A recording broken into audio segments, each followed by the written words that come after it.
Man made বন্যা পরিস্থিতি পরিদর্শনে গিয়ে ডিভিসিকে তোপ মমতার। এক দেশ এক ভোটে শিলমোহর মোদী মন্ত্রিসভার আসন্ন অধিবেশনেই বিল পেশ। রাজ্য সব দাবি মেনেছে, এবার কাজে ফিরুন, জুনিয়র ডাক্তারদের বার্তা অভিষেকের। 4 এবং 5 নম্বর দাবি নিয়ে কথা চাইছেন জুনিয়র ডাক্তারেরা। 11টি বিষয়ে চান দ্রুত সরকারি উদ্যোগ।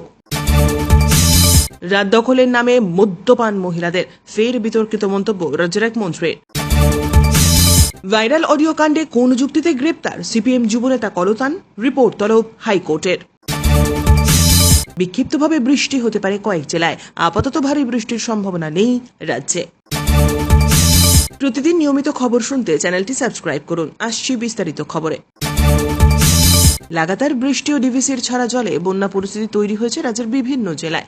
তা খতিয়ে দেখতে পরিদর্শনে গেলেন মুখ্যমন্ত্রী মমতা বন্দ্যোপাধ্যায়। হুগলির পরশুরায় গিয়ে ডিভিসিকে তোপ দাগলেন মুখ্যমন্ত্রী। তিনি বলেন, ম্যানমেড বন্যা পরিকল্পনা করে বাংলাকে ডুবিয়েছে। এদিন পুরসুরা, খানাকুল সহ 2টি অন্যান্য জায়গায়ও যাবেন তিনি। এরপর তার মেদিনীপুরের বেশ কিছু এলাকা পরিদর্শনে যাওয়ার কথা রয়েছে বলে প্রশাসন সূত্রে এমনটাই খবর। গত কয়েকদিনে লাগাতার বৃষ্টি হয়েছে দক্ষিণবঙ্গ জুড়ে, একাধিক এলাকা জলের তলায়। এর মধ্যেই ডিবিসি থেকে লাগাতার ছাড়া জলে ডুবেছে রাজ্যের বিভিন্ন এলাকা। সোমবার রাতে, মঙ্গলবারের পর বুধবারেও জল ছাড়া হয়েছে। মাইথন এবং পাঞ্চেত 2টি জলাধার থেকেই জল ছাড়া হচ্ছে। পাঞ্চেত থেকে কয়েক হাজার কিউসেক জল বেশি ছাড়া হয়েছে। মুখ্যমন্ত্রীর অভিযোগ, রাজ্যকে কার্যত না জানিয়েই জল ছেড়েছে ডিভিসি। তার জেরে জলের তলায় একাধিক জায়গা। পরশুরার প্লাবন পরিস্থিতি দেখে কেন্দ্রের অসহযোগিতা এবং উদাসীনতায় বাংলায় প্লাবন পরিস্থিতি তৈরি হয়েছে বলে অভিযোগ তোলেন তিনি। তোপ দাগেন ডিভিসিকেও। মমতা বলেন, 3.5 লক্ষ কিউসেক জল ছাড়া হয়েছে। আমি নিজে ডিভিসির সঙ্গে কথা বলেছি, ঝাড়খণ্ডের মুখ্যমন্ত্রীর সঙ্গে কথা বলেছি। এত জল এর আগে ছাড়া হয়নি। রাজ্যের বন্যা ম্যানমেড বলে তোপ দেখেছেন তিনি। তার অভিযোগ, বাঁধগুলিতে যখন জল কম থাকে তখন ছাড়া হয় না, পরে পরিস্থিতি হাতের বাইরে চলে যায়। তিনি বলেন, যখন 70 থেকে 80% জল ভরে যায় তখন কেন জল ছাড়ে না ডিভিসি? কেন্দ্র ড্রেনেজ করে না, নিজেদের রাজ্যগুলিকে বাঁচাচ্ছে, আর সবটা বাংলার উপর চাপিয়ে দেওয়া হচ্ছে। বাংলার কত বঞ্চনা সহ্য করবে? বাংলাকে পরিকল্পিতভাবে ডোবানো হয়েছে। পুরসুরা থেকে মুখ্যমন্ত্রী মেদিনীপুর যাবেন, সেখানেই রাত্রিবাস করবেন। আগামীকাল ঘাটালের পরিস্থিতি খতিয়ে দেখবেন। প্রশাসন সূত্রে খবর এমনটাই। স্বরাষ্ট্রমন্ত্রী অমিত শাহ ইঙ্গিত দিয়েছেন, শীঘ্রই এক দেশ এক ভোট প্রক্রিয়া লাগু হতে চলেছে দেশে। শাহের ইঙ্গিতের পরদিনই সেই প্রক্রিয়া আরও এক ধাপ এগিয়ে নিয়ে গেল প্রধানমন্ত্রী নরেন্দ্র মোদীর সরকার। বুধবার কেন্দ্রীয় মন্ত্রিসভায় পাশ হল এক দেশ এক ভোট কার্যকরের লক্ষ্যে প্রাক্তন রাষ্ট্রপতি রামনাথ কোবিন্দ কমিটির সুপারিশ। শুধু তাই নয়, জানা গিয়েছে আসন্ন শীতকালীন অধিবেশনেই এই সংক্রান্ত বিল পেশ হতে চলেছে সংসদে। এক দেশ এক নির্বাচনের বাস্তবতা খতিয়ে দেখতে প্রাক্তন রাষ্ট্রপতি রামনাথ কোবিন্দের নেতৃত্বে একটি কমিটি গঠন করেছিল কেন্দ্র। গত মার্চ মাসে সেই কমিটি রাষ্ট্রপতি ভবনে গিয়ে দ্রৌপদী মুর্মুর কাছে রিপোর্ট জমা দেয়, যেখানে এই প্রক্রিয়ার পক্ষে মত দেয় কমিটি। অবশেষে বুধবার কোবিন্দ কমিটির সুপারিশে সবুজ সংকেত দিল নরেন্দ্র মোদীর ক্যাবিনেট। প্রাথমিক প্রক্রিয়া শেষ হওয়ার পর এবার পরবর্তী প্রক্রিয়া হবে সংসদে বিল পেশ। গত মাসে লালকেল্লায় স্বাধীনতা দিবসের অনুষ্ঠানে ভাষণ দেওয়ার সময় এক দেশ এক নির্বাচন নিয়ে সওয়াল করেন প্রধানমন্ত্রী নরেন্দ্র মোদী। তিনি যুক্তি দেন, ঘন ঘন নির্বাচনে দেশের উন্নয়নমূলক কাজে বাধা পড়ে। প্রধানমন্ত্রী দাবি করেন, গোটা দেশ এই প্রক্রিয়াকে সমর্থনও জানাচ্ছে। সমস্ত রাজনৈতিক দলগুলিকে এই বিষয়ে সমর্থন করার আহ্বানও জানান তিনি। মোদীর সেই বার্তার পর জল্পনা তৈরি হয়েছিল, এনডিএ সরকারের চলতি মেয়াদেই কার্যকর হবে এক দেশ এক নির্বাচন নীতি। সরকারের সেঞ্চুরি ডেতে সেই জল্পনায় শিলমোহর দেন খোদ কেন্দ্রীয় স্বরাষ্ট্রমন্ত্রী। এবার সেই প্রক্রিয়ায় সবুজ সংকেত দিল মোদীর মন্ত্রিসভা। এই প্রক্রিয়া কার্যকর হলে দেশব্যাপী একসঙ্গে হবে লোকসভা এবং বিধানসভা নির্বাচন। এ বিষয়ে সরকার পক্ষে দাবি, এই ব্যবস্থা চালু হলে ভোট প্রক্রিয়ার জন্য যে বিপুল অঙ্কের খরচ হয়ে থাকে তা অনেকটাই কমে যাবে। তবে মোদী সরকার এক দেশ এক ভোট বিল আসন্ন শীতকালীন অধিবেশনে সংসদে পেশ করলেও তা পাশ করাতে যথেষ্ট বেগ পেতে হবে সরকারকে, কারণ শুরু থেকে এই রীতির বিরোধিতা করে এসেছে বিরোধীরা। এই ভিডিওটিতে আমরা 4000টি লাইক টার্গেট করেছি। আশা করি আপনারা লাইক করে আমাদের উৎসাহিত করবেন। রাজ্য সরকার সব দাবি পূরণ করেছে, এবার কাজে ফিরুন। আন্দোলনের 40তম দিনে জুনিয়র ডাক্তারদের বার্তা তৃণমূলের সর্বভারতীয় সাধারণ সম্পাদক অভিষেক বন্দ্যোপাধ্যায়ের। তিনি জানিয়েছেন, প্রথম দিন থেকেই আরজি কর ইস্যুতে জুনিয়র ডাক্তারদের আন্দোলনকে সমর্থন করেছেন তিনি। তাদের অধিকাংশ দাবি যুক্তিপূর্ণ বলেও মনে করেছেন।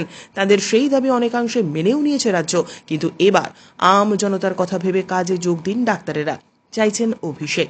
এক্স হ্যান্ডেলে অভিষেক লিখেছেন, প্রথম দিন থেকে জুনিয়র ডাক্তারদের নিরাপত্তা এবং সুরক্ষা সংক্রান্ত সব দাবি দেওয়া সমর্থন করেছে। তাদের অধিকাংশ দাবি দেওয়া যুক্তিপূর্ণ বলেই মনে হয়েছে। রাজ্য সরকার সুপ্রিম কোর্টে জানিয়েছে, 14 দিনের মধ্যে বাংলার সমস্ত মেডিকেল কলেজ এবং হাসপাতালে সিসিটিভি বসানো হবে, নিরাপত্তা বিষয়ক পরিকাঠামো উন্নয়ন ঘটানো হবে।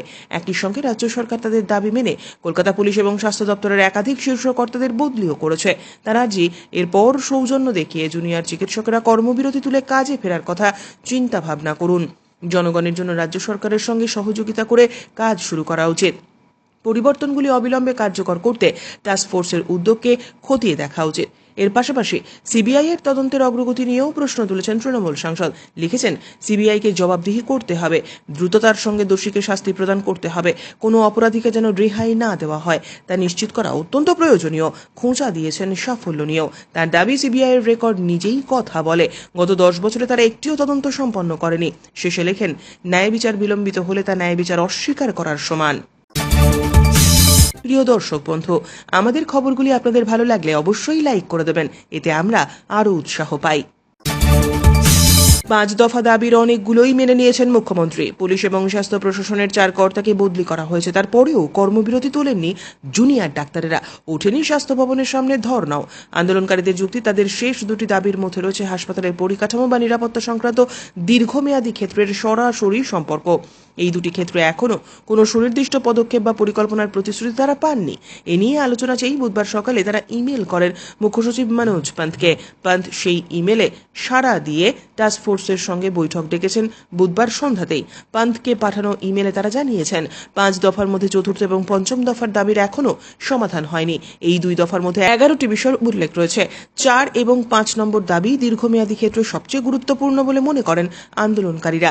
কি নিয়ে এখনো অনড় জুনিয়র ডাক্তারেরা? চিকিৎসকেরা বলেছেন, শেষ দুটি দাবির সঙ্গেই জুড়ে রয়েছে চিকিৎসা পরিকাঠামোর উন্নতি থেকে নিরাপত্তার বিষয়টি। জুনিয়র ডাক্তার এবং স্বাস্থ্যকর্মীদের নিরাপত্তা সুনিশ্চিত করার জন্য হাসপাতালের পরিকাঠামোগত পরিবর্তনের দাবি তোলা হয়েছে। সেজন্য বেশ কয়েকটি বিষয়ের ওপর জোর দিয়েছেন জুনিয়র ডাক্তারেরা।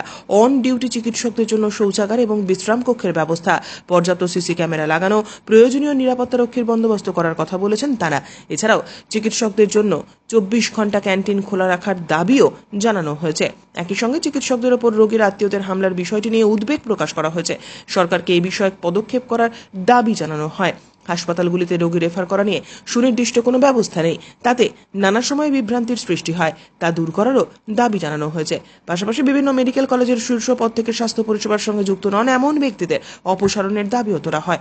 যৌন নির্যাতন বা মহিলা স্বাস্থ্যকর্মীকে হেনস্থার বিষয় নিয়ে হাসপাতালে সচেতনতা বৃদ্ধির প্রয়োজন আছে বলে মনে করেন জুনিয়র ডাক্তারেরা, তা নিয়েও সুনির্দিষ্ট দাবি জানানো হয়েছে। শেষ পর্যন্ত দেখুন আমাদের এই ভিডিওটি, আছে আরও কয়েকটি গুরুত্বপূর্ণ খবর। ফের রাত দখল কর্মসূচিকে কটাক্ষ করলেন রাজ্যের এক মন্ত্রী। তার দাবি, বিক্ষোভ কর্মসূচিতে যোগ দেওয়ার নাম করে মহিলারা রাতে মদ্যপান করছেন, তাদের পাহারা দিতে হচ্ছে। এমনই মন্তব্য করলেন পূর্বস্থলীর দক্ষিণে বিধানসভার বিধায়ক তথা রাজ্যের মন্ত্রী স্বপন দেবনাথ। এরপরেই তিনি জানান, আমাদের ছেলেরা যদি না পাহারা দিত, তাহলে ওই মদ্যপ অবস্থায় মেয়েটির যদি কিছু হয়ে যেত, তখন তো আবার দায়ী আমাদের করত লোকে। মহিলাদের অসম্মান করার জন্য একথা বলেননি বলে দাবি করেছেন মন্ত্রী। সেই সব মেয়েদের বাবা মায়ের ভূমিকা নিয়েও প্রশ্ন তোলেন। আরজি করের ঘটনাকে দুঃখজনক ও নিন্দনীয় বলেও আন্দোলনকারীর চরিত্র নিয়েও প্রশ্ন তোলেন মন্ত্রী স্বপন দেবনাথ। নিয়মিত সঠিক খবর পেতে অবশ্যই আমাদের চ্যানেলটি সাবস্ক্রাইব করুন। আন্দোলনকারী জুনিয়র চিকিৎসকদের উপর হামলার পরিকল্পনা সংক্রান্ত একটি অডিও প্রকাশ করেছেন কুণাল ঘোষ। সেই অডিও কাণ্ডে গ্রেপ্তার হন ডিওয়াইএফআই নেতা কলতান দাশগুপ্ত। বর্তমানে পুলিশি হেফাজতে রয়েছেন তিনি। দ্বারস্থ হয়েছেন কলকাতা হাইকোর্টের। কোন যুক্তিতে গ্রেপ্তার করা হলো কলতানকে, রাজ্যের রিপোর্ট তলব করল হাইকোর্ট। বৃহস্পতিবার মামলার শুনানির সম্ভাবনা। এদিন বিচারপতি রাজশ্রী ভরদ্বাজের এজলাসে মামলাটি ওঠে। শুনানির শুরুতে কলতানের আইনজীবী বিকাশ রঞ্জন ভট্টাচার্য বলেন, চিকিৎসকদের আন্দোলনের মধ্যে শাসক দলের এক নেতা একটি অডিও রেকর্ডিং সামনে নিয়ে আসেন। পুলিশ এফআইআর দায়ের করে আন্দোলনে গন্ডগোল পাকানোর পরিকল্পনা করছিল বলে অভিযোগ ওঠে। পুলিশ স্বতঃপ্রণোদিত অভিযোগ দায়ের করে এফআইআর করে। কার কাছ থেকে পেনড্রাইভ সংগ্রহ করা হয়েছে তার কোনো উল্লেখ নেই, কোনো নোটিশ দেওয়া হয়নি। এরপরই কলতানের বিরুদ্ধে ওঠা সমস্ত অভিযোগ খারিজ করে দিয়ে বিকাশবাবু আরও বলেন, অডিও ক্লিপে থাকা কথোপকথন কখনোই কলতানের সঙ্গে হয়নি। সঞ্জীব দাসের থেকে কোনো ফোন কলতান পাননি। যদি তর্কের খাতিরে ধরেও নেওয়া যায় যে কলতানের সঙ্গে সঞ্জীব দাসের সঙ্গে কথা হয়েছে, তাহলেও যেখানে 3 বছরের কম সাজা রয়েছে সেক্ষেত্রে কিভাবে গ্রেপ্তার করা যায়? কলতান আদেও জামিনের আবেদন করেছেন কিনা তা জানতে চান বিচারপতি। বিকাশবাবু এরপর বলেন, নিম্ন আদালতে আমাদের মক্কেলকে পেশ করা হয়েছিল, 7 দিনের পুলিশি হেফাজতের নির্দেশ দেওয়া হয়েছে, তাই হাইকোর্টে জামিনের আবেদন করা হয়নি।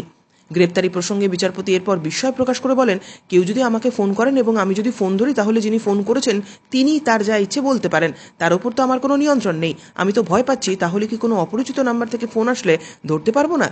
কলতানের আইনজীবীর সওয়াল, কণ্ঠস্বর পরীক্ষা করা হোক। কণ্ঠস্বর সম্পর্কে নিশ্চিত না হয়ে কিভাবে গ্রেপ্তার করা হলো? ধরুন আমি সারাদিনে 30টি ফোন ধরি, সেখানে যদি কেউ আমাকে এইসব বলে, তাহলে তার ভিত্তিতে কি আমাকে গ্রেপ্তার করা যায়? বিচারপতি এরপর স্পষ্ট করে বলেন, সাক্ষ্য গ্রহণ হয়েছে গ্রেপ্তারির পর, কিন্তু এখানে তো গ্রেপ্তারেরই চ্যালেঞ্জ হচ্ছে।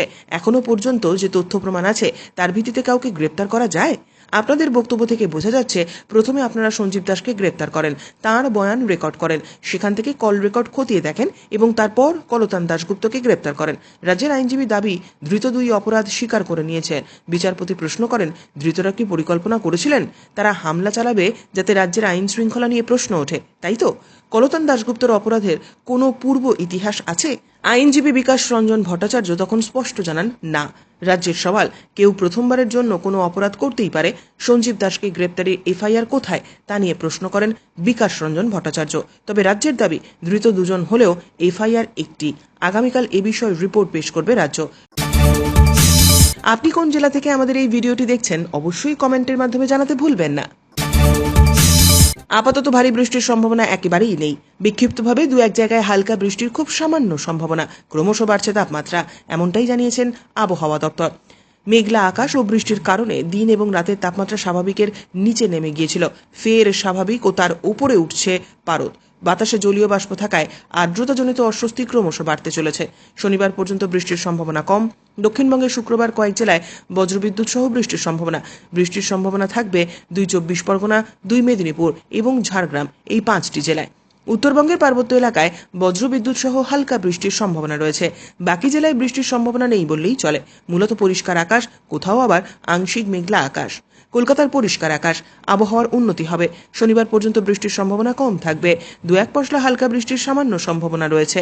সেই সম্ভাবনা শুক্রবার একটু বেশি থাকবে। মেঘলা আকাশ ও বৃষ্টির কারণে তাপমাত্রা অনেকটা কমেছিল, এবার আবার তাপমাত্রা ঊর্ধ্বমুখী। খবর শেষ হলো।